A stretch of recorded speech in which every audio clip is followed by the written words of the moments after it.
topic requested a lot for what my individual paranormal experiences have been.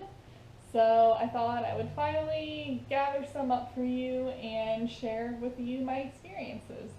So I have a list written down of the experiences that I could come up with off the top of my head that stood out to me. So this isn't going to be all of them, but it's going to be some that stand out. And yeah, so let's just get into it. Alright, so the first thing, not the first thing, but one of the early things that happened to me was when I was about 14 years old. My friend and I were at my parents' house. We were playing, we were like dressed up in cosplay and playing in my backyard swing set. And we were just messing around since we were dressed up. We were taking photos, and when we took one of the photos, we saw behind us was an older woman and a little girl. They were both dressed in old, probably late 19th century clothing. So we thought, we looked at that picture and we were like, okay, that's odd. So we get my mom, we go into the house and we get my mom and we say, hey mom, can you stand here by the swing? We got this really weird image and we want to see if we can get it again. And sure enough, we took the picture and we got the same apparition of the mother and the little girl. So we got that picture, I think, a total in 3 times. One when my mom was standing there, one when just Amy was there, and one when I was just the only one there. Maybe one of us together. We got at least 3 or 4 pictures though, and it was a full-on apparition. Like, there was no denying it at all. It was not a shadow. It was not, definitely not dust on the lens or anything. It was definitely an apparition of 2 people. And unfortunately, those photos were taken on my friend's mom's camera, so they ended up getting deleted. Seeing as she was only 14, she doesn't really have much control over it. Her mom just saw that her 14-year-old daughter was taking pictures, found some creepy ones, and instantly deleted them. So, unfortunately, do not have the pictures to show for that. Otherwise, I definitely would, but you'll just have to take my word for it. And my mom actually denies it to this day that that ever happened. I think we asked my mom like a week or 2 later, so weren't those pictures really creepy? And she was like, pictures? What are you talking about? So, I don't know, just the fact that it freaked everybody out definitely made it seem even more real, which I believe it was. Now, I believe that they were probably just passerby spirits, just not spirits that were belonged to the house or belonged to the yard. I think they were just passing by, because we did take some photos after the ones that we captured, and eventually they went away. So I think that they were just there temporarily for whatever reason. I guess we'll never know. But that's one thing that's happened to me.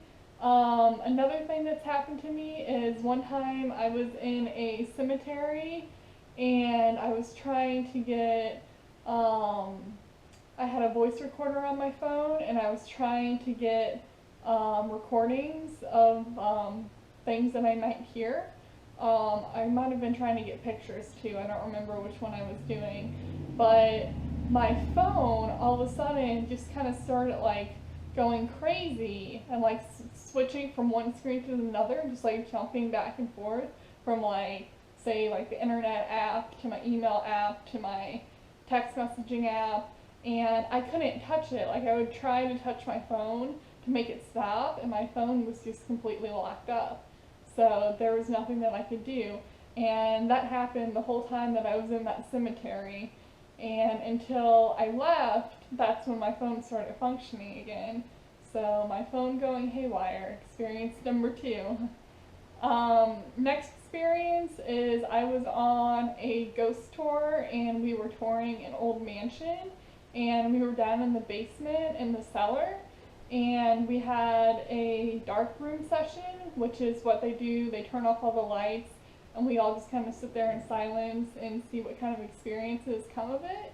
And I had fingers touching my hair, so I could feel, or maybe like wind or it felt like it wasn't wind because we were down inside a basement, so there was definitely no airflow down there, but I could just feel like fingers touching and moving my hair around. So that's something that happened. Another time on a ghost tour, we were at an abandoned school where a child actually got murdered by a janitor, supposedly. Although we think the janitor was framed, but the girl was murdered in the shower stall in the girls' changing room or the girls' bathroom. And when you walk into that bathroom and you stand there, and if you just let your hands dangle, you can feel little children grabbing your hands and kind of squeezing on your hand, wanting to hold your hand. And that happened to me. So that happened to me, and that happened to my friend, a couple other friends I was with as well, as we all felt our hands being grabbed on, and like little children, like wanting to play, wanting to catch our attention. So that happened, and in the boiler room of the school, very creepy place, but that's where the janitor ended up hanging himself, and hanging himself by a rope. And if you walk underneath where he was supposedly hung, you can feel your neck just tightening, almost like it's hard to breathe. And as soon as you walk away from that spot, you can start breathing again. So it's only in that one spot where your neck tightens up. And it's really creepy, it's really eerie, it's really unsettling, especially when something really physically affects you like that, like your breathing. Don't want to mess around with it too much, but that is what happened there. So definitely activity in that room. The next thing that happened was, this is a totally different incident, but one time I was at my friend's, same friend from the backyard ghost incident. We were sitting in her, like in front of her front door, and to the left of her front door is a door where her garage door opens or goes out into the garage. And all of a sudden we see that garage door is open, like we leave and then we came back and we saw that the garage door was open. Now it was late at night, her parents were asleep, and there was no one else around who would have came to open that garage door. So that door opened all by itself, and to this day we never know what happened there. This is probably one of my most interesting things that have ever happened to me that I really can't explain at all. Most peculiar indeed, but what happened was, this is also my very earliest memory. This happened when I was about 4 years old. I was at an indoor swimming pool with my dad, and it was pretty late, I believe, like 7 or 8 o'clock, and we were just swimming in the pool, and I went underwater. And when I went underwater, I saw this bright light underwater. Like, you know how usually there's lights sometimes underwater of the pool? Like on the side wall of the pool, there's a light, which is what I thought it was. But when I got down, I looked directly into this light, and I could breathe underwater while I was staring at it. So I just took note of my breathing underwater, and after a little while of realizing, hey, I'm breathing underwater, I resurfaced, I looked back at that area where I was submerged, and there was no light there. So I don't know what that light was. Pretty much a minute or so after that incident happened, so the pool had a big glass window for taking up one side of the wall, just this enormous window. And some kids from the other side threw rocks at it and it broke the glass, and they asked us all to get out of the pool. So I thought that was kind of coincidence how that happened right after I had that underwater experience. Somebody threw rocks, vandalized the building, and yeah, then I think we left at that point. I don't think we got back in the pool, but that's definitely one of my strangest and youngest memories. One of my youngest memories I have ever. So And yeah, that was an interesting one. Next, now, I don't know if any of you are pagan or if you believe in any of this, but in pagan religion, you have spirit guides. Basically, those are guides within yourself to help you kind of go throughout life. And I discovered who mine was, and I used a pendulum to communicate with her, and her name is Anatel. I know that because on the computer, I pressed the record button of the voice recorder, and I waited, and I asked her if she could say her name, and sure enough, there was a whisper, just like, Anatel, like that, and she said her name. Also with the pendulum, I have had a conversation with my deceased great aunt, where basically when you have a pendulum, you tell it what indicates yes, what indicates no, and what indicates I don't know. Usually a yes is back and forth like this, a no would be like this, and then an I don't know would be in circles.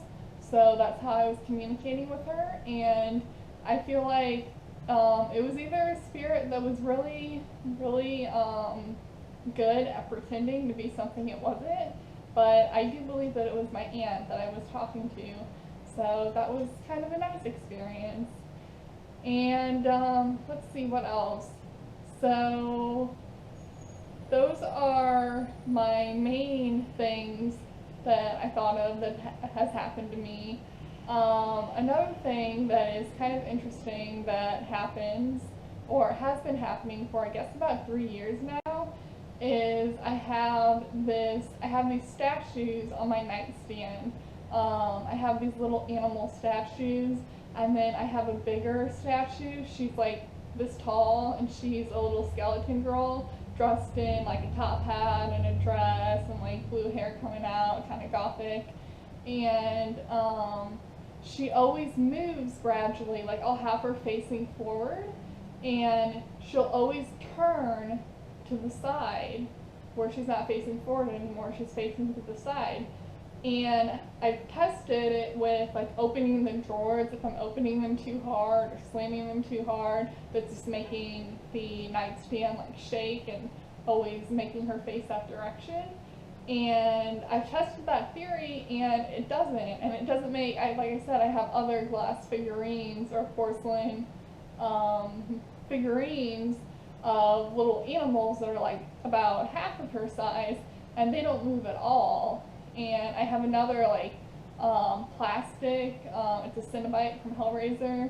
I have her on the dresser as well. Now she's not made of glass, she's made of plastic, but she can just as easily move, and she never does. Now, the reason why I think this happens with this particular statue is because I did get her at a New Age store in Denver, or outside of Denver in Colorado. And I think that just some kind of spirit was attached to her when I purchased her, and just ever since she's been moved. This is her 4th location that she's been at, and sure enough, she always moves. You set her straight, and then she gradually moves herself facing her side, facing you. So that's a little bit interesting there. And so yeah, that's all the stories that I have. More things have happened to me, and I'm sure I'm leaving out a big story, but that's all I could think of for right now. And I hope you all have enjoyed hearing about it. And if you'd like this video, please leave a comment, please give it a thumbs up, please subscribe to my channel if you've not already. And I appreciate each and every one of you for watching, and I will see you all in my next video. Bye guys!